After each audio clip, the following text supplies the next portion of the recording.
તો આ તરફ ભાવનગરની અંદર ડ્રગ્સના સોદાગરો સામે કાર્યવાહી કરવામાં આવી છે।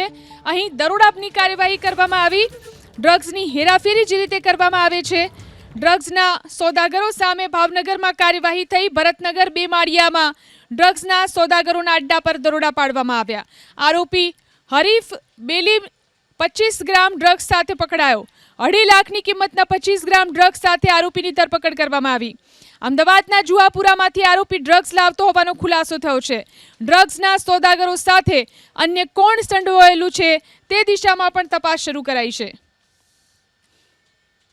શહેરમાં છેલ્લા ઘણા સમયથી ડ્રગ્સ ઘુસાડવા માટેની કોશિશ કરવામાં આવી રહી છે। હાલ એસઓજી પોલીસ દ્વારા જે દરોડા પાડવામાં આવ્યા હતા, શહેરનો ભરતનગર વિસ્તાર આવેલો છે કે જ્યાંથી હનીફ બેલીમ નામના વ્યક્તિની ધરપકડ કરવામાં આવી છે। લોવર વિસ્તાર, ત્યાં આ જે વિસ્તારની અંદર ડ્રગ્સનું વેચાણ કરતો હોવાનું પોલીસ પાસેથી જાણવા મળી રહ્યું છે। હનીફ બેલીમ કે જેઓ 2016ની અંદર ગુનાહિત ઇતિહાસ પણ ધરાવે છે। હાલ આ જે વ્યક્તિ છે તેમને ડ્રગ્સ સાથે પોલીસે ધરપકડ કરી છે।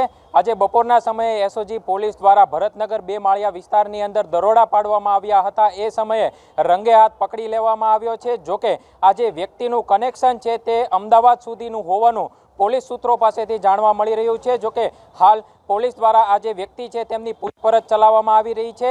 ડ્રગ્સ સાથે આ વ્યક્તિની ધરપકડ કરવામાં આવી છે। સ્વાભાવિક છે કે ભરતનગરનો જે વિસ્તાર આવેલો છે કે જ્યાં નજીકમાં 1-2 કિલોમીટરના એરિયામાં સ્કૂલ અને કોલેજો આવેલી છે કે જ્યાં ડ્રગ્સનું વેચાણ થઈ રહ્યું હતું। છેલ્લા ઘણા સમયથી ભાવનગર શહેરની અંદર જે પ્રમાણે ડ્રગ્સ ઘુસાડવામાં આવી રહ્યું છે તેને લઈને પોલીસ પણ સક્રિય થઈ છે અને હાલ એસઓજી પોલીસ દ્વારા જે દરોડા પાડવામાં આવ્યા છે તેમાં હનીફ બેલીમ નામના વ્યક્તિની ધરપકડ કરવામાં આવી છે। આ હનીફ બેલીમનું કનેક્શન કોની સાથે હતું અને કોના દ્વારા ભાવનગરની અંદર ડ્રગ્સ ઘુસાડવાનો પ્રયાસ કર્યો છે તે અંગે પોલીસ દ્વારા તપાસ શરૂ કરવામાં આવી છે।